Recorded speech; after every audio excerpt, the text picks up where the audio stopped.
Are Luton improving, or have they lost their winning mentality? That's the question we're posing this week to Mark on Where Hatters Walk. We're also talking about Chong and who on earth starts against the Borough. And with it being bonfire night, we're asking Mark which player needs a rocket. Welcome to 20 minutes of Luton chat.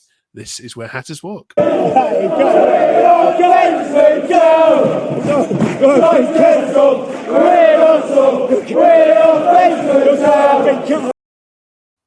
Well, we are, first of all, recording this before the midweek fixture this week, so we're not sure how that's gone, but we are going to review the West Brom game as we review every single game of this championship season.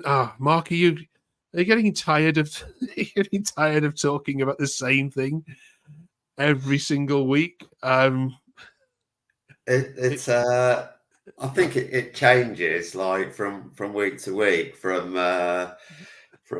what's gone wrong, and if we get a great result like Watford, like everyone loves Rob, and then if we have a bad game like Coventry, like it's changed the manager. So it's never dull being a Luton Town fan.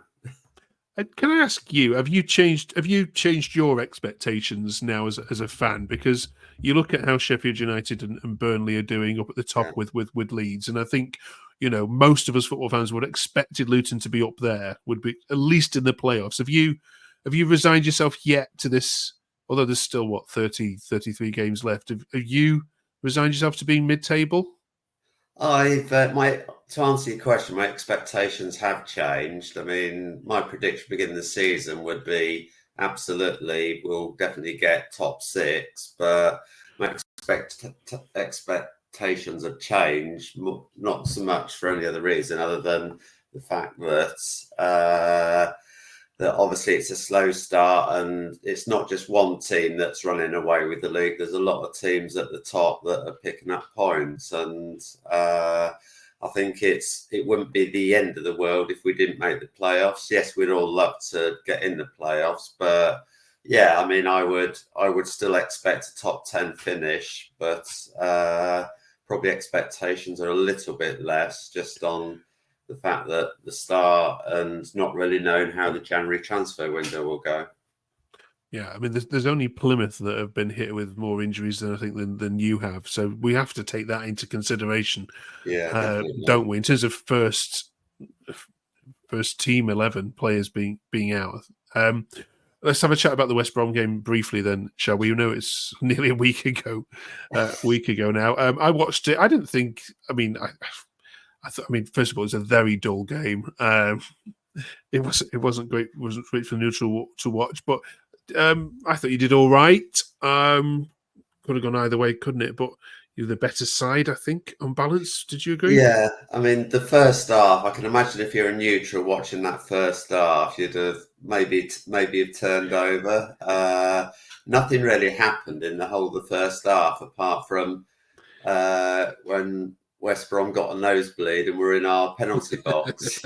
Yeah, it was very against a player, wasn't it, that goal? Yeah, and then second half, we were so much better. Rob made some changes, which everyone was criticised. He doesn't make the changes quick enough. I thought Chong was a revelation on the left, and proved by his goal what a great goal. And the positive was we got Mengi back, Amari Bell, we've got defenders back. And if I can mention it, how was that not a penalty? I didn't know if we're now playing basketball rules up our end of the pitch. So to me, that was either a free kick for a push, which I didn't think it was, or it was a penalty. And I think they bottled that decision. So we get that goal, we go in front, and we win the game. So there were positives in terms of who was available and the second half, basically. Yes, it wasn't fluid best, but I don't think we're at that stage where we're going to be our fluid best. We're basically trying to get results and trying to get people back. So, and I actually, very quickly, I thought West Brom probably one of the poorest sides I've seen at our place this season. Yeah. For a team that could have gone second on the night, I really was expecting a lot more. And beforehand, I'd have taken a point, just the fact of where they were and where we were. Yeah, they are not. They were not in good form at all, are they? Let's have a look at some social media takes. This was an interesting one from Respect to Moors. The keeper can't keep kicking the ball long. The best teams play out from the back. Get Tim in being ASAP. I'll get your thoughts on that in a minute. Disco Stew says, why are the Luton players scared to have a crack at goal? Tonight I counted 7 opportunities, but instead of shooting, they passed the ball backwards and around. It's absolutely head-scratching. Chong was a delight to watch, of course, and of course, congratulations to him on the goal. Let's talk about the goalkeeper kicking first. I don't think have you got the players to play out from the back? Well, if you remember, I don't know if you do remember, but I remember at the beginning of the season that we were getting slated for trying to play out from the back, and the tactic was we're trying to force teams onto us to make the space further up the pitch. And now we've sort of stopped that, and now we're sort of trying to utilise Elijah, who it's amazing what a couple of goals make. Absolutely. And now we're doing that. We're not playing out from the back. So that comment, without wanting to offend or upset anyone, that comment does confuse me slightly. Absolutely. It was what you'd roundly criticised, wasn't it? The Burnley game opened day of the season where you were being picked off, weren't you, at the back? What about the other point there about not having, we've talked about this before, haven't we? Players not taking shots on outside the box, almost wanting to score the perfect goal. Has that improved? Are we still seeing that?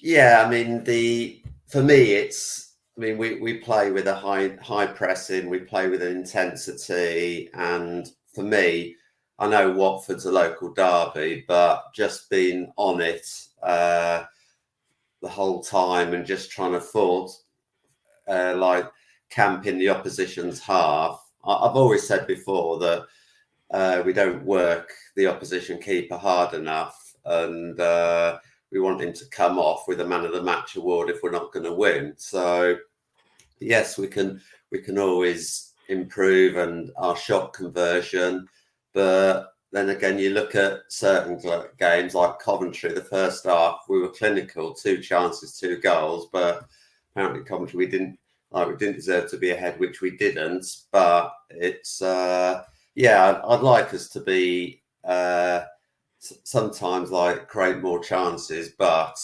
I also see what we're trying to do in terms of how we're trying to get certain players more involved to be more clinical, really. Okay.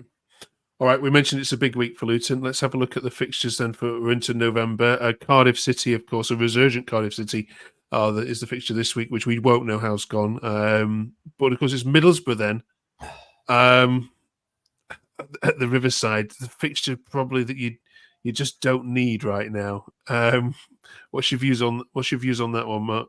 How bonkers that we finished the game against Cardiff on Wednesday at 10 o'clock and we're playing Middlesbrough away at 12:30 on Saturday. It's like, can someone like make any sense of that?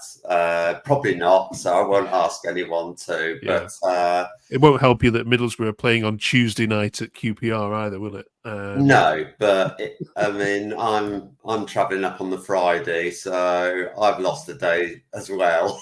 Not that I can be compared to what the players have got to go through. Literally, they'll have Thursday off. They'll have literally probably have to travel up on the Friday, so they'll have one day off. That's by the by. So I think we learned.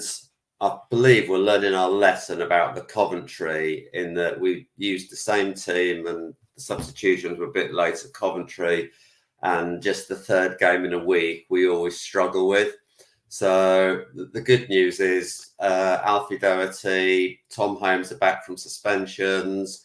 Amari Bell and Ted and Mengi, they both started. Now I expect them to be managed with injuries, and then Liam Walsh got some minutes. It was so good to see Baptiste back as well. So dare I say it, and I'm touching wood, that hopefully the injury situation is improving ever so slightly. But I'm sure that'll come back to haunt me.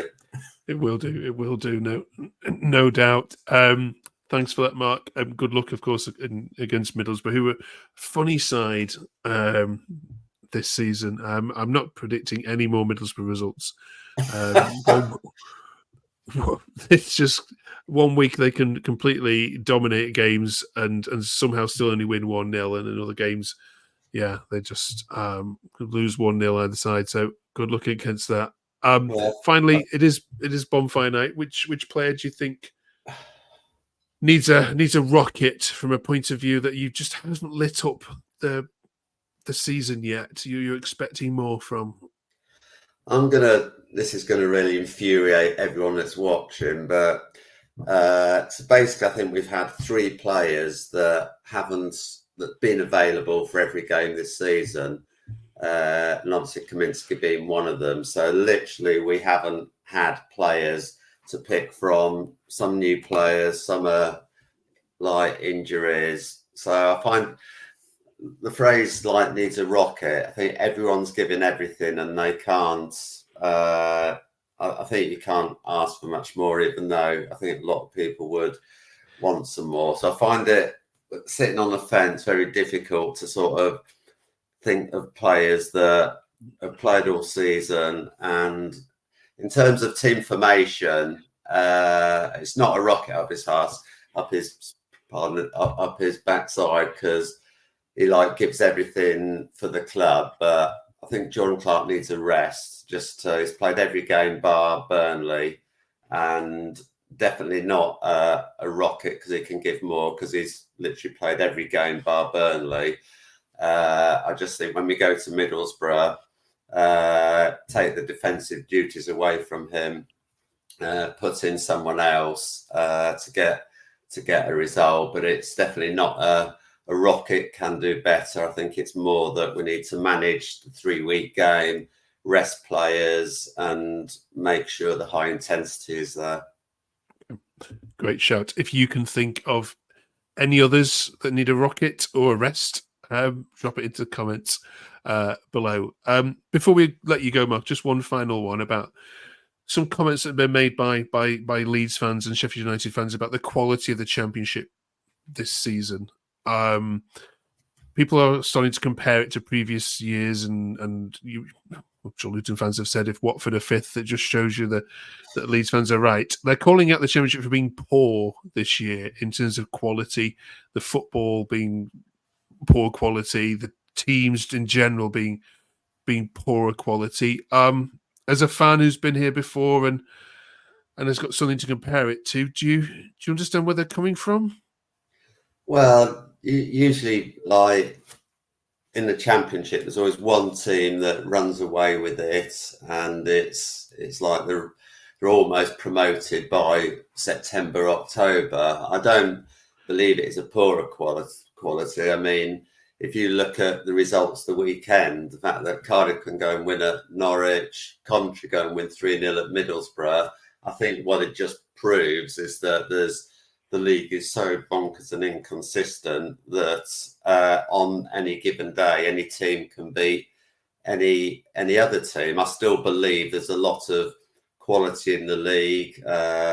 Sheffield United, who have surprised everyone, I think, this season. Leeds United, they're still going strong. And I think the quality we've got, we're 4th from bottom, but you go on a run and anyone can go on a run and then be top 10 sort of coming up for next year. And I don't believe the quality is that much worse than any other year. I just think that there's different styles of teams. There's teams are sort of having to manage the workload, and you can't underestimate how the games have been changed as well. Okay. So no, I don't agree it's poorer quality. I just think you've got different styles, different types of teams, and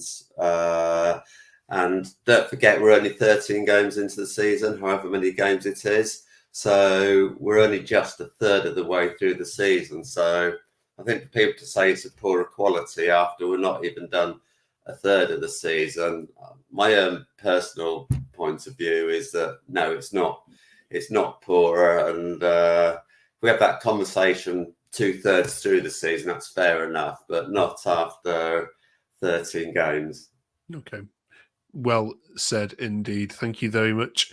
Let us know your thoughts if you haven't yet done so already, and subscribe, of course. Press that button down there, which we're desperately looking to build and grow. We want your help to do that. Thank you very much for watching. Enjoy your football this week, Mark. 2 games. Enjoy your trip on Friday to Middlesbrough. My goodness. Oh, I can think of much better places to be on a Friday night. Enjoy your trip. We'll catch you next week to review it all. Cheers, Mark. Great. Thanks, Mark.